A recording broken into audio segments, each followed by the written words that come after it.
Stampers, this is Dawn, and today we're going to make a triangle Easter box. Isn't it adorable? That bunny is so cute.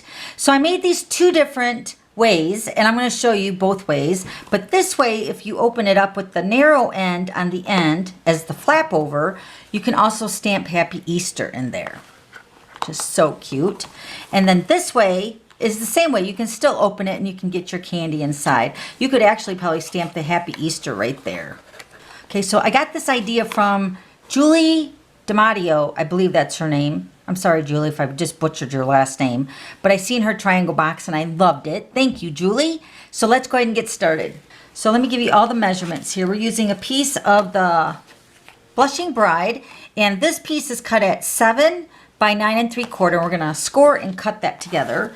And then I have 4 pieces of the Subtles designer paper. And this is the 6 by 6 pack. This piece is cut at 2 3/4 by 2 3/4. These two are cut at 2 1/4 by 2 3/4.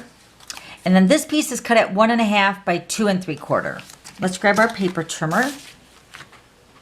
Let's score with the 9 3/4 inch side across the top. So 9 3/4. Yep. All right, so we're going to first score at 1 3/4. Make sure you're scoring and not cutting. You're going to score with the light blade and cut with the dark blade. So 1 3/4, 4 1/4,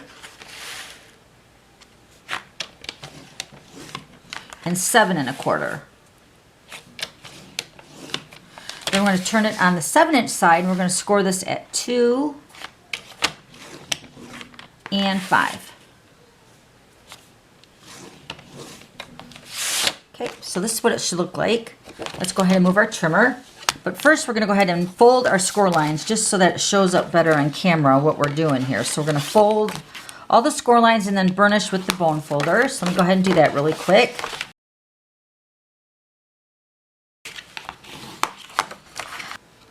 Okay, so you're going to be able to notice on one end you have a more wider box, and then on the other end it's more narrow. So on the narrow end we're going to remove these 2 panels, and then on the wider end we're only going to remove these 2 boxes on the side. Okay, so let me grab my scissors and we'll go ahead and cut those off.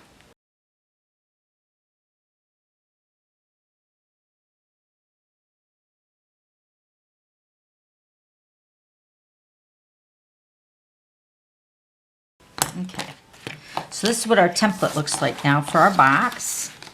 Now you're going to grab your ruler and a pencil. So now we're going to draw a pencil mark or a tiny little tick mark. We're going to measure out 1.5 inches on this 3-inch panel on this side and this side. So you're just going to measure it out. So this is 3 inches. Then you're just going to make a little pencil line at halfway, so 1.5 inches.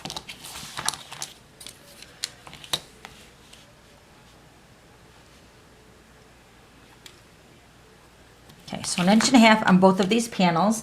All right, so now I'm going to grab my bone folder again. We're going to make a score line from this pencil line down to this score line here. And you're going to do both sides and this other side panel the exact same way. So you're going to line the pencil mark up with that score line and score. And then do the same over here.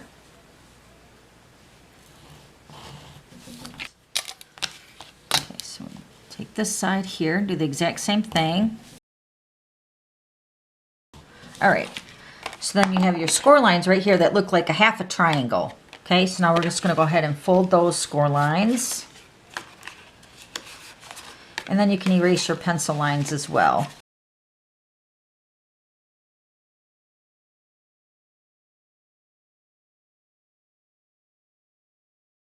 So now we're going to take our detailed trio punch. We're going to round the corners on our top flap. So the narrow end is going to be the top flap of our box. So we're making this one like the Highland Heather version.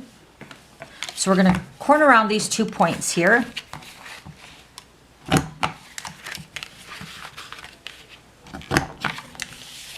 Okay, then we're going to take our designer paper. We're going to corner around the same 2 points on the more narrow piece that's going to get layered onto that.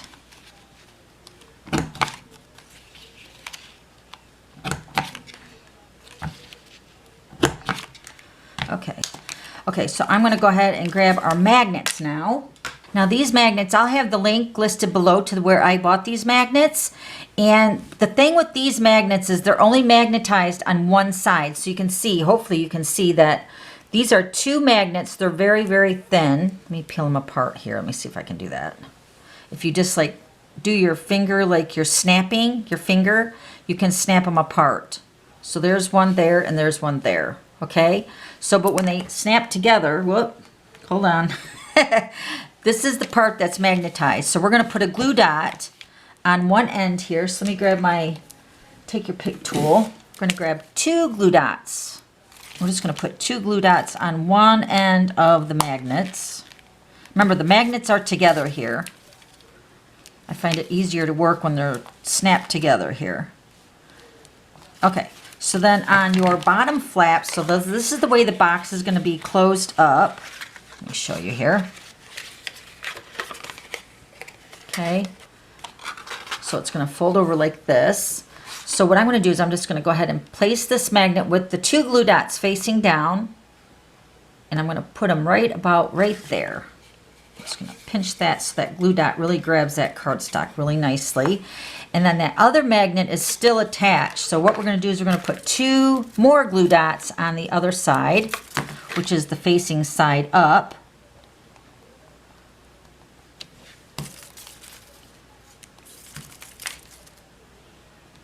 Okay, then we're going to go ahead and just make a dry run of our box. We're going to close it up so we get our magnets lined up. So making sure the box is lined up, just like that. And then you're going to snap that down. And since the box isn't totally put together yet, I can snap those out and just give that a good squeeze. So those glue dots are sticking those magnets to that cardstock really nicely. So now you know that those magnets are going to line up perfectly. So then this piece right here with this magnet, remember this is the front, it's going to snap over here. So we're going to cover this magnet up with the piece of the designer paper. And I'm going to use the liquid glue for that. Liquid glue is very forgiving for this project, so it's really nice to use that with this box. So we're going to go ahead and add our glue, making sure to cover the edges really nicely. And then we're going to put this right over top of that magnet. You could actually corner around this end here as well if you wanted to.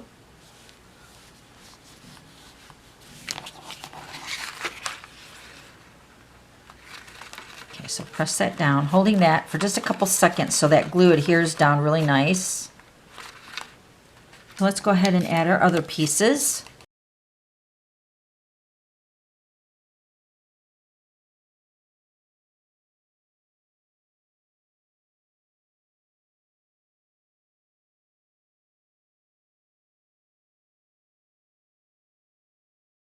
Okay, so but before we put our box together, we're going to flip it over. Remember, we're going to stamp Happy Easter. Since we used the narrow end for our flap over to close the box, we can have a little stamp here that says Happy Easter. We can stamp that right in that little section there.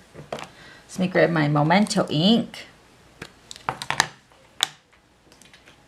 And this Happy Easter and the bunny are both from the Welcome Easter. There's a cute little bunny, and then there's the Happy Easter. All right, so we're going to go ahead and stamp Happy Easter on this panel right below the magnet section.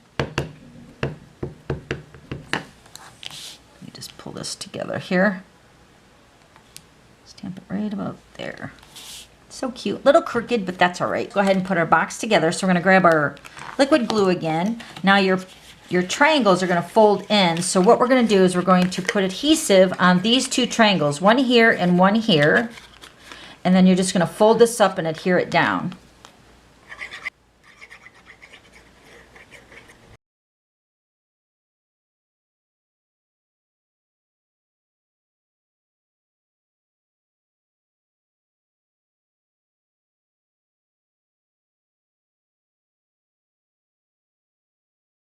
So then these 2 flaps fold in, and this is where you're going to put all your candy, just like that.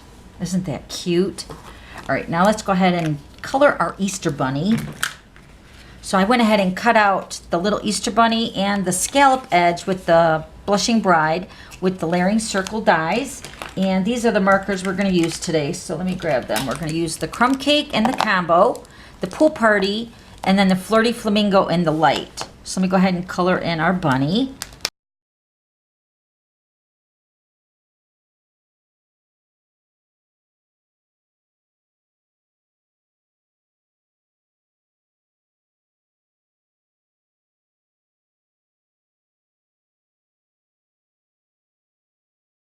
And I also took the flirty flamingo and I'm going to add a little pink to his cheeks right here. So cute. And then one thing that I did do to the bunny is I added some dazzling diamonds to his chest with the liquid glue. Okay, so I'm just going to take the pool party and I'm just going to outline the bunny to make him pop.